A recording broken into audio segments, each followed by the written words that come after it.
ప్రపంచం ఎంత విస్తృతం విస్తృతం, రెండు హృదయాలు ఒకరి ముఖం కనపడదు. ప్రేమకై కలలు దూరమైన నక్షత్రం, నువ్వు ఉన్న చోటు ఆశతో వెతుకుతూ. కానీ ప్రేమ, ఓ ప్రేమ, అది దాని మార్గాన్ని కనుగొంటుంది. తుఫానులు మరియు అంతులేని మేఘాల మధ్య రెండు ప్రాణాలు కలుసుకుంటాయి. అదృష్టం ఉన్న రోజు చీకటిలో నీడలు కరిగిపోతాయి.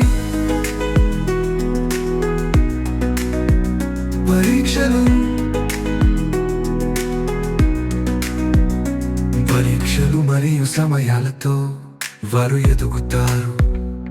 ప్రేమ ప్రవహించాల్సిన అవసరం ఉందని నేర్చుకుంటున్నారు.